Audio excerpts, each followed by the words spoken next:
Baik, Assalamualaikum warahmatullahi wabarakatuh. Selamat malam. Di sini kami dari kelompok 6 izin mempresentasikan hasil kerja kami mengenai biologi molekuler lingkungan perairan. Dan PPT yang kami paparkan pada kali ini adalah merupakan salah satu resume dari program perinduan yang sudah kami laksanakan sebelumnya. Oke, next. Sebelumnya, izinkan kami perkenalkan diri terlebih dahulu, anggota dari kelompok 6. Yang pertama ada saya sendiri, yaitu Muhammad Hafina Romeli. Lanjut, teman-teman yang lain Saya, boleh kenalan. saya Nirilan Oktaviana. Saya Nadila Rifatul Jana. Dan saya Yosefa Diakusumawardani. Oke, next. Latar belakang dari kami membuat PPT ini adalah materi dari latar belakang dari materi yang kami dapatkan ini adalah biologi molekuler merupakan cabang ilmu biologi yang mengkaji organisme hidup pada taraf molekul atau molekuler dengan menggunakan teknologi asam nukleat, baik DNA maupun RNA. Perkembangan ilmu, pengetahuan, dan teknologi yang sangat saat ini, terutama dalam teknologi sequencing, sehingga telah banyak mengubah arah riset perikanan dan kelautan, menjadi lebih fokus ke ranah molekuler. Aspek-aspek penting yang lain yang dikaji dalam perikanan dan kelautan ini telah banyak penggunaan tools dan berbagai metode dalam biologi molekuler. Kajian ilmu ini merujuk pada wilayah kehidupan dalam skala molekuler dengan segala interaksinya yang meliputi DNA, RNA, protein, sintesis, dan pengaturan serta ekspresi-ekspresinya.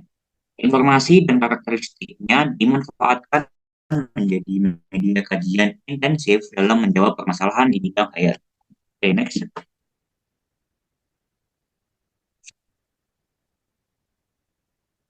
Biokimia ini adalah ilmu kimia yang membahas mengenai struktur, organisasi, dan materi hidup pada tingkat molekul. Ruang lingkup biokimia meliputi analisis komposisi penyusun materi biologis dan peranannya dalam metabolisme, serta proses degradasi dan toksikologi lingkungan. Biokimia bertujuan untuk memahami molekul-molekul yang menghasilkan fenomena kompleks penyusun kehidupan, serta menjelaskan mengenai keseragaman dan keanekaragaman kimia dalam organisme hidup. Biologi molekuler ini dan biokimia memiliki hubungan saling terkait dan berkontribusi untuk menganalisis dasar-dasar molekuler, studi genetika, serta analisis protein untuk interaksi DNA hidup.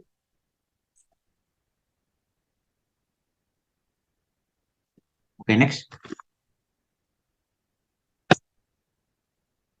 Lalu mikrobiologi ini adalah ilmu yang mengkaji tentang mikroorganisme, mencakup kelompok organisme mikroskopik yang berbentuk sel tunggal maupun kelompok sel.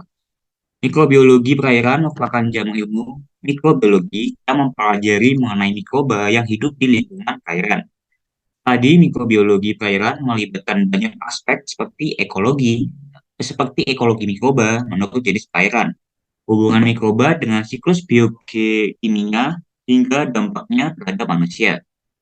Mikrobiologi perairan memiliki keterkaitan yang erat dengan dua bidang ilmu biologi molekuler, di mana bidang ilmu ini digunakan untuk analisis komunitas dan genetika mikroba, ekologi serta efeknya terhadap lingkungan. Selain itu, cabang ilmu mikrobiologi perairan ini juga berhubungan dengan studi biokimia untuk mengetahui transformasi zat kimia serta analisis metabolisme mikroba di dalamnya. Next.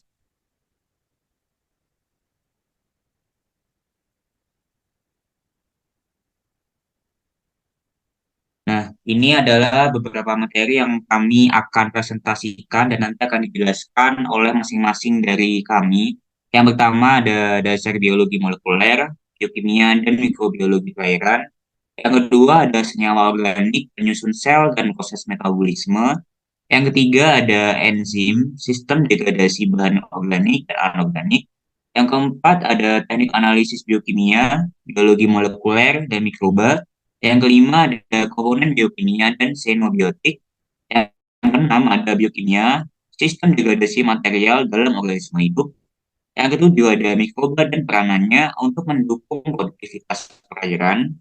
Yang kedelapan ada sumber, bahan, dan jenis-jenis. Sembilan ada prinsip dasar analisis molekuler dalam bioteknologi. Dan yang 10 ada teknik RADP, RFLP, dan sequencing. Oke, untuk selanjutnya merupakan gambaran dari beberapa materi yang saya jelaskan tadi. Next.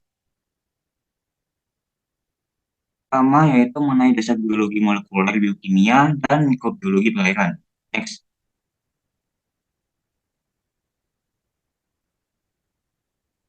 Oke, biologi molekuler ini adalah bidang menarik yang mengeksploitasi dasar molekuler kehidupan yang melibatkan studi tentang struktur dan fungsi makromolekul biologis seperti DNA, RNA, dan protein, dan bagaimana cara mereka berinteraksi satu sama lain untuk menjalankan proses kehidupan.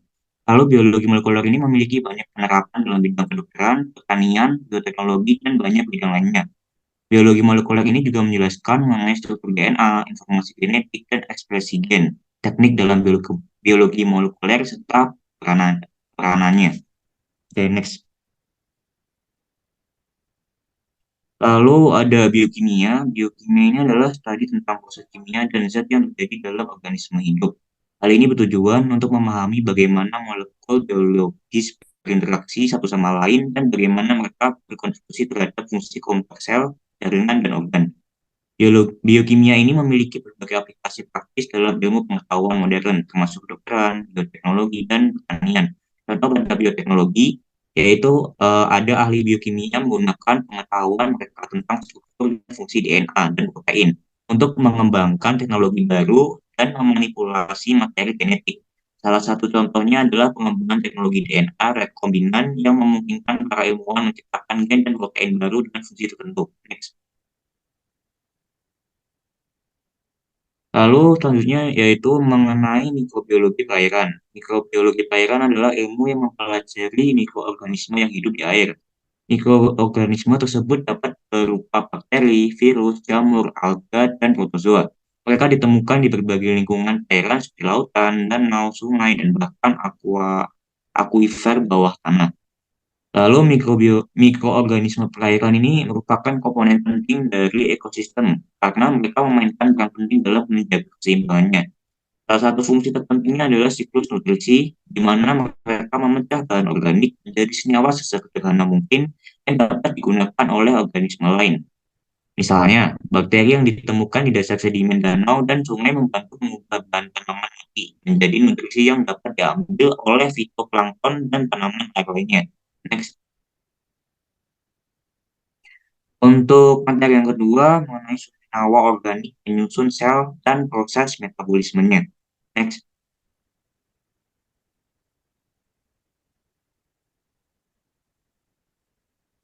Yang pertama, karbohidrat. Karbohidrat ini adalah salah satu dari tiga makronutrien yang membentuk makanan bersama dengan protein dan lemak. Karbohidrat ini adalah sumber energi penting bagi tubuh karena menyediakan bahan bakar untuk otot dan otak. Lalu protein. Protein ini merupakan molekul kompleks yang terdiri dari asam amino yang merupakan bahan penyusun kehidupan. Protein juga memainkan peran penting dalam tubuh manusia, berfungsi sebagai komponen struktural sel, jaringan, dan organ, serta enzim yang mengkatalisis reaksi biokimia. Next. Lalu ada lipid. Lipid ini adalah komponen penting dari tubuh kita juga, berperan penting dalam berbagai proses biologis. Lipid ini sering disebut sebagai lemak dan minyak, tapi sebenarnya lebih dari itu. Lipid ini adalah kelompok beragam molekul yang meliputi lemak, minyak, lilin, dan steroid. Lalu metabolisme. Metabolisme ini merupakan serangkaian reaksi kimia yang terjadi pada organisme hidup untuk mempertahankan kehidupan. Ini melibatkan konversi makanan menjadi energi dan sintesis molekul yang dibutuhkan untuk pertumbuhan dan perbaikan. Dan tanpa metabolisme, kehidupan seperti yang kita tahu tidak akan ada. Lalu metabolisme ini juga ada dua, yaitu katabolisme dan anabolisme. Next. Yang pertama tadi metabolisme, yaitu katabolisme. Katabolisme ini adalah proses penting dalam organisme hidup karena menyediakan energi untuk berbagai aktivitas metabolisme. Katabolisme ini memecah molekul kompleks menjadi molekul yang lebih sederhana dan melepaskan energi dalam prosesnya. Energi ini kemudian digunakan oleh sel untuk menjalankan berbagai fungsi seperti pergerakan, pertumbuhan, dan perbaikan. Lalu yang kedua ada anabolisme. Anabolisme ini adalah serangkaian reaksi kimia dalam sel atau organisme yang melibatkan sintesis atau pembentukan molekul kompleks dari molekul sederhana. Proses anabolisme ini membutuhkan energi dan bahan-bahan mentah untuk membangun molekul-molekul kompleks seperti protein, asam nukleat, karbohidrat, dan lipid. Next.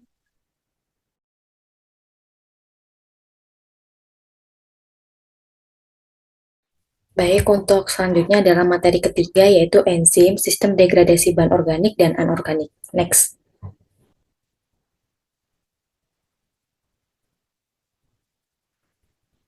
Untuk yang pertama adalah pengertian dari enzim. Nah, enzim sendiri adalah katalis biologis yang mempercepat reaksi kimia pada organisme hidup. Tanpa enzim, banyak reaksi kimia yang diperlukan untuk kehidupan akan terjadi terlalu lambat untuk menopang kehidupan. Di dalam enzim sendiri terdapat struktur yang meliputi situs aktif, di mana tempat enzim ini berikatan dengan substrat dan mengkatalisis reaksi dan bentuk tertentu yang memungkinkannya berinteraksi dengan substrat. Nah, enzim ini juga bergantung pada faktor suhu, pH, dan konsentrasi substrat. Next.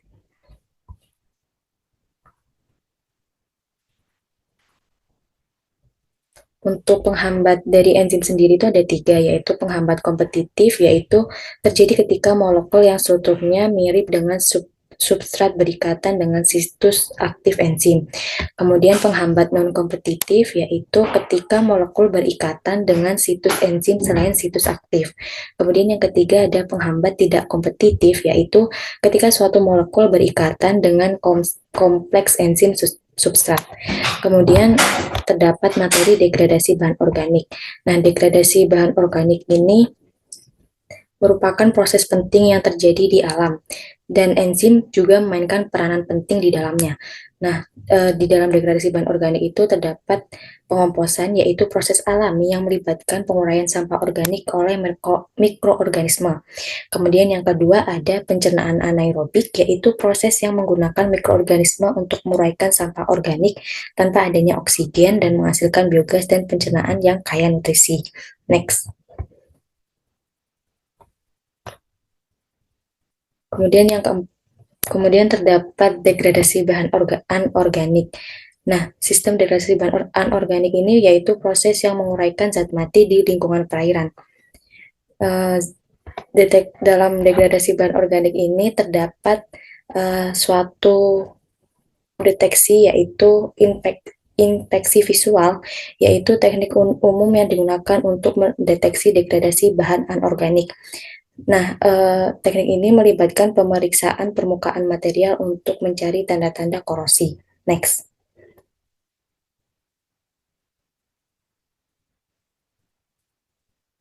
Kemudian materi yang keempat ada teknik analisis biokimia, biologi molekuler, dan mikroba. Next.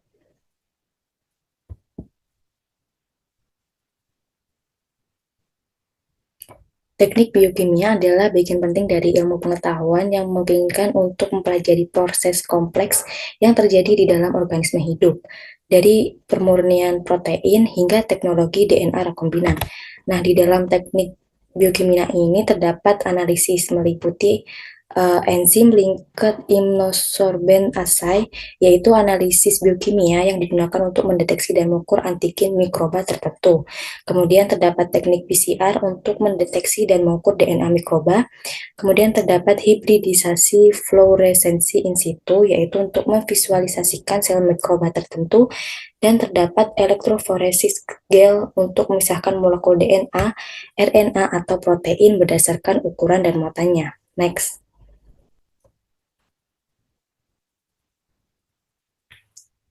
Kemudian terdapat analisis mikroba. Teknik analisis mikroba sendiri adalah metode yang digunakan untuk mengidentifikasi dan mengukur mikroorganisme dalam suatu sampel. Dalam teknik analisis mikroba ini terdapat beberapa jenis, yaitu meliputi teknik dengan menggunakan mikroskop, yaitu teknik yang tertua dan paling umum digunakan untuk menganalisis populasi mikroba. Kemudian terdapat flowtometri, yaitu teknik yang lebih canggih dengan menggunakan laser dan fluoresensi untuk menganalisis populasi mikroba. Kemudian terdapat teknik molekuler seperti PCR yang digunakan untuk menganalisis populasi mikroba di lingkungan perairan. Next. Baik, materi yang kelima adalah komponen biokimia dan xenobiotik.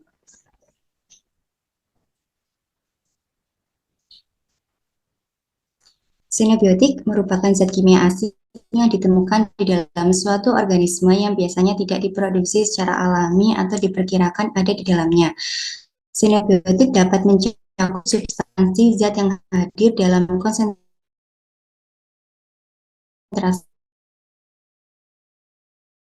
jauh lebih tinggi dari biasanya.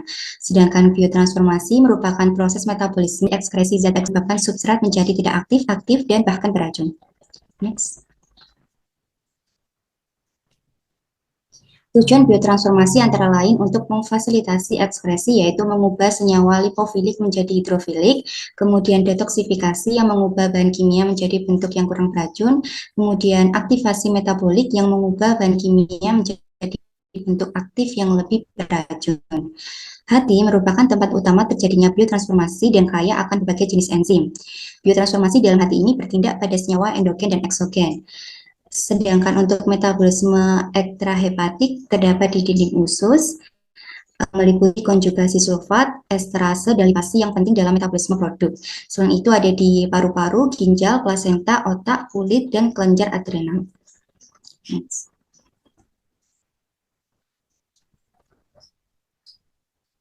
Fase 1 reaksi xenobiotik bertujuan untuk meningkatkan eliminasi, mengubah bahan kimia menjadi bentuk yang tidak terlalu beracun, dan mengubah bahan kimia menjadi bentuk yang lebih beracun. Fungsionalisasi fase 1 terdiri dari oksidasi, yaitu penambahan atom atau ikatan oksigen. Yang kedua, sitokrom P450S merupakan biokatalis yang paling serbaguna dan bekerja pada sejumlah besar senyawa. Kemudian ada MAO yang mengkatalis deaminasi oksidatif monoamina. Kemudian ada ADH dan ALDH. Kemudian juga ada reduksi nitro dan azo sebagai enzim mikrosomal dan nitroreduktase yang bergantung pada NADPH, dan juga ada substrat. Next.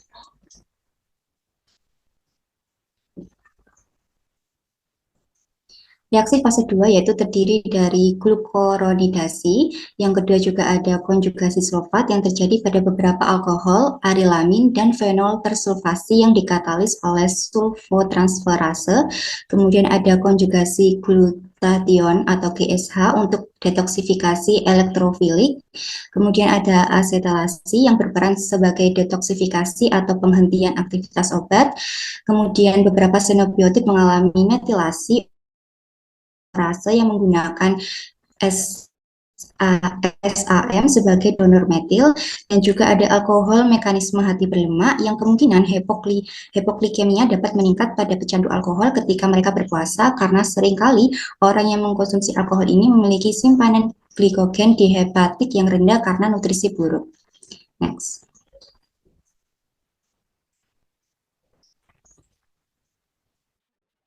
Oke, untuk materi yang keenam yaitu biokimia, sistem degradasi material dalam organisme hidup. Next.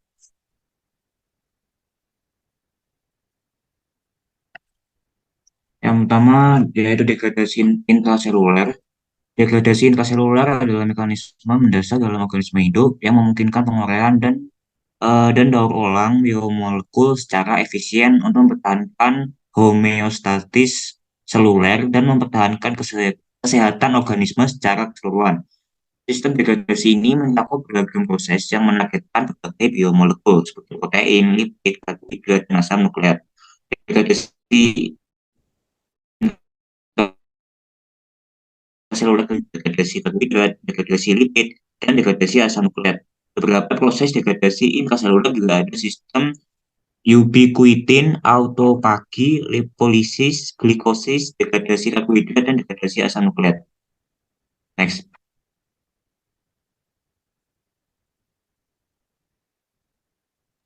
Untuk selanjutnya adalah degradasi ekstraseluler. Degradasi ekstraseluler merupakan mekanisme penting yang memfasilitasi pemecahan dan daur ulang biomolekul di luar sel, memainkan peran penting dalam menjaga homeostasis jaringan, ketersediaan nutrisi, dan keseimbangan ekosistem. Nah, degradasi ekstraseluler ini terdiri dari glikolisis ekstraseluler, yakni proses yang dapat mengubah pH lingkungan mikro dan pengaruhi fungsi jaringan.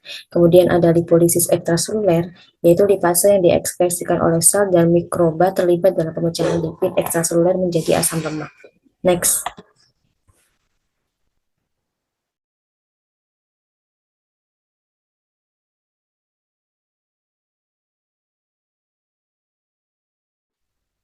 Kemudian materi yang ketujuh yaitu mikroba dan peranannya untuk mendukung produktivitas perairan. Next. Mikroba merupakan istilah bagi organisme yang berukuran sangat kecil, di mana untuk melihat dibutuhkan alat bantu seperti mikroskop. Mikroba bisa disebut juga sebagai jasad renik, mikrobia, atau mikroorganisme. Mikroba yang ada di lingkungan ini umumnya adalah jenis bakteri, virus, jamur, alga, dan protozoa. Peran utama mikroba di perairan, seperti fitoplankton dan zooplankton, adalah sebagai produksi primer dalam rantai makanan perairan. Kemudian menjadi siklus nutrisi perairan, seperti siklus nutrigen, kemudian manajemen kualitas air, di mana keberadaan mikroba sebagai produsen primer sekunder dan dekomposer sisa-sisa limbah perairan. Kemudian berperan sebagai pengendalian penyakit dan degradasi limbah dan zat berbahaya menjadi senyawa yang lebih aman untuk dimasukkan ke dalam lingkungan perairan. Next. Nah, berikut ini merupakan teknologi bioflok yang dimana teknik untuk meningkatkan kualitas air dalam budidaya perairan melalui keseimbangan karbon dan nitrogen dalam sistem. Kemungkinan protein mikroba ini mempunyai ketersediaan lebih tinggi dibandingkan protein pakan dalam sistem bioflok ini.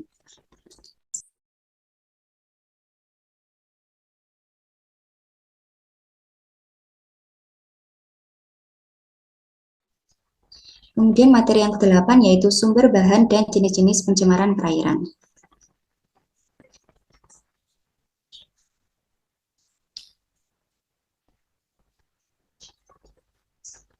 Next.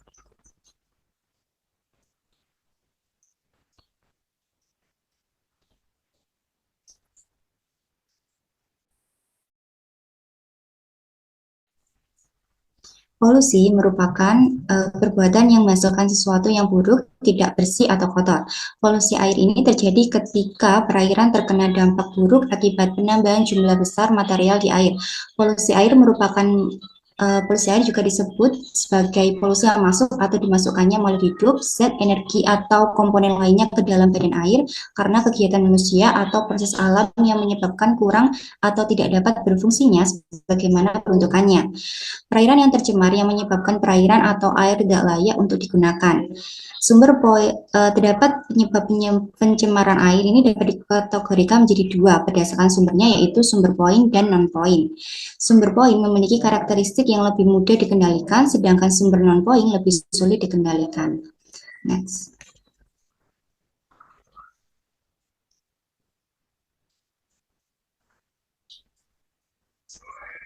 Berikut ini lebih detailnya di mana sumber pencemaran yang tersebar atau non-point source dan sumber pencemaran titik atau point source. Untuk sumber pencemaran tersebar merupakan sumber pencemaran tidak terlokalisasi secara definitif. Sumber pencemaran ini biasanya berasal dari daerah pinggiran kota, kota-kota besar, rumah-rumah pedesaan, pertanian, ataupun peternakan. Sumber pencemaran ini tersebar dari beberapa daerah dan tidak langsung mencemari badan air. Biasanya pencemar ini terlebih dahulu mencemari air tanah atau saluran air yang kemudian bermuara di badan air seperti sungai dan laut. Sedangkan sumber pencemaran titik merupakan sumber pencemaran yang berasal dari titik-titik tertentu di sepanjang badan air penerima. Sumber pencemaran ini dapat diketahui dengan jelas lokasi sumbernya. Sumber pencemaran ini juga berasal dari pipa-pipa pembuangan limbah dari industri yang tidak mengolah limbahnya. Selain itu, pencemaran ini juga berasal dari buangan hasil pengolahan limbah di IPAL yang tidak memenuhi syarat baku mutu air limbah yang ditetapkan.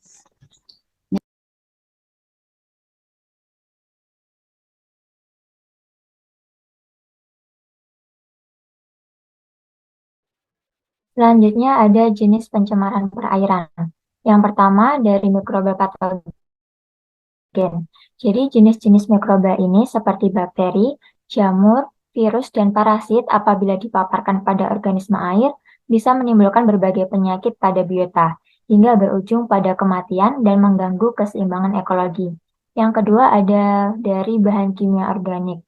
Apabila ada dalam jumlah banyak akan menyebabkan pencemaran air akibat peningkatan kesuburan perairan dan populasi plankton. Efek selanjutnya akan menimbulkan dampak negatif terhadap kualitas air. Yang ketiga ada dari bahan kimia anorganik. Senyawa berbahaya yang terkandung dalam bahan kimia anorganik dapat masuk ke dalam tubuh organisme dan terjadi bioakumulasi hingga biomagnifikasi dalam rantai makanan perairan. Terus yang keempat ada eutrofikasi. Terjadi akibat dari pengkayaan nutrisi perairan dan pada akhirnya berujung pada peledakan populasi alga di dalam air. Jumlah alga yang terlalu berlebihan dapat menurunkan kualitas air, seperti menurunnya kecerahan perairan, menurunnya oksigen terlarut, meningkatkan karbon dioksida perairan, dan mengganggu keseimbangan pH air. Yang kelima ada sedimentasi. Sedimen yang tersuspensi akan menghambat penetrasi sinar matahari dan mengganggu keseimbangan ekologi suatu perairan. Selain itu, hal ini dapat mengganggu siklus reproduksi ikan dan bentuk kehidupan lainnya. Dan ketika fenomena ini terjadi, maka dapat melemahkan organisme yang hidup di dasar laut. Yang terakhir ada polusi termal. Polusi ini terjadi karena kenaikan suhu air akibat pemanasan global. Penyebab lain dari polusi termal adalah adanya buangan limbah air dingin pengoperasian PLTU yang memiliki suhu jauh lebih tinggi dibanding suhu perairan. Materi yang ke-9 ada prinsip dasar analisis molekuler dalam bioteknologi. Jadi, topik yang pertama yaitu pengujian biologi molekuler. Ini merupakan salah satu ilmu yang nantinya akan merujuk pada wilayah kehidupan dalam skala molekuler dengan segala interaksinya meliputi DNA, RNA, protein sintesis, dan pengaturan serta ekspresi-ekspresinya. Perlakuan ini tentunya memberikan beberapa manfaat, khususnya pada replikasi DNA secara in vitro, yaitu untuk mendiagnosa penyakit, studi kekerabatan makhluk hidup, pemetaan gen makhluk hidup, rekayasa genetika, dan terapi gen. Untuk yang kedua ada teknik diagnosa PCR. Jadi komponen yang dibutuhkan untuk reaksi ini adalah DNA template, primase, enzim, DNTPS, magnesium, dan buffers. Langkah awal dari teknik ini yang pertama-tama dilakukan isolasi DNA atau RNA, yaitu metode memisahkan DNA atau RNA dari organel sel lain dengan bantuan bahan kimia.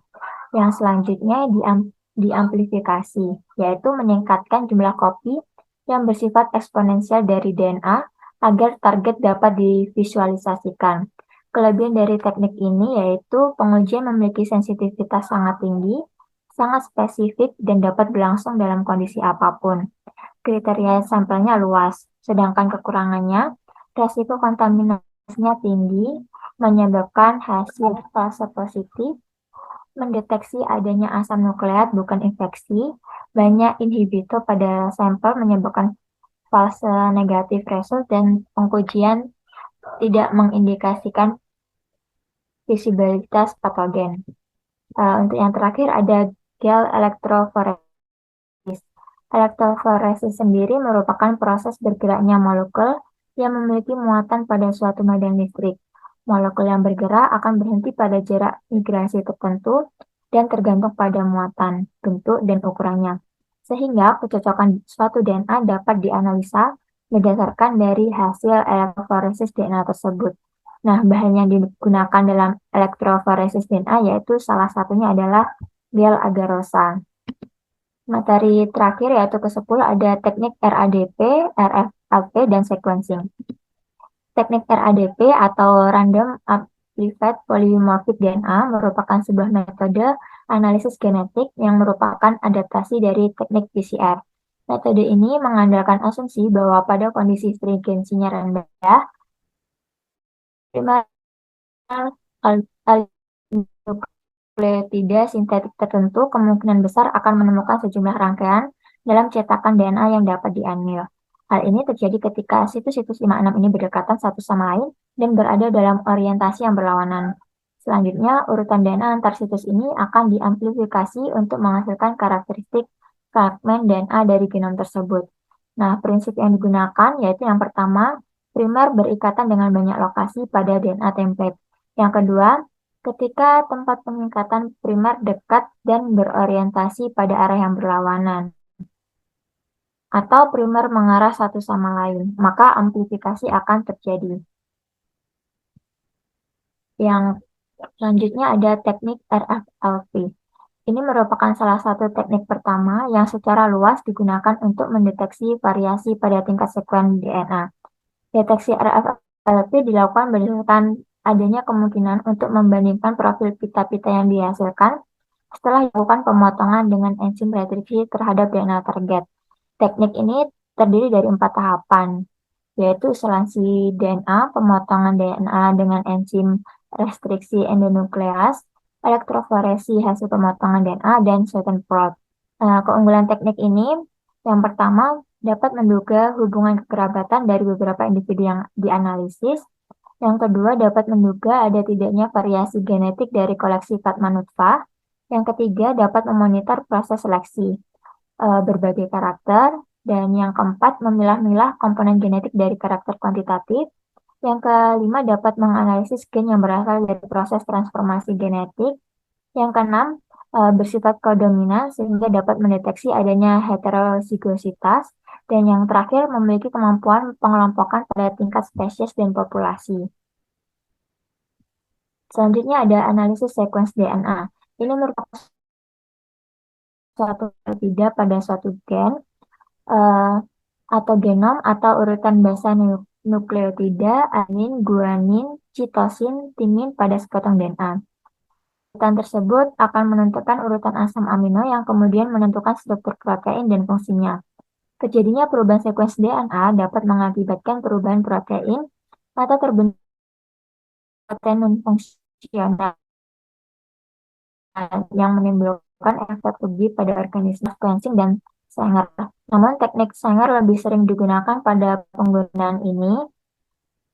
Metode Sanger sendiri menggunakan dideoksinukleotida triphosphates yang memiliki sebuah H pada karbon 3 dari gula ribosa. Normal memiliki OH deoksinukleotida triphosphates. Nah, di deoksinukleotids ini merupakan penghenti rantai. Pengaplikasian metode ini melakukan DNA utas tunggal dalam jumlah cukup sebagai template DNA, primer yang sesuai, DNA polimerase, sejumlah nukleotida normal, dan sejumlah kecil deoksinukleotid. Referensi yang digunakan dalam menyusun presentasi ini yaitu dari materi kuliah 3-in-1 mata kuliah biologi molekuler lingkungan perairan. Sekian presentasi dari kelompok kami, kurang lebihnya kami mohon maaf dan terima kasih.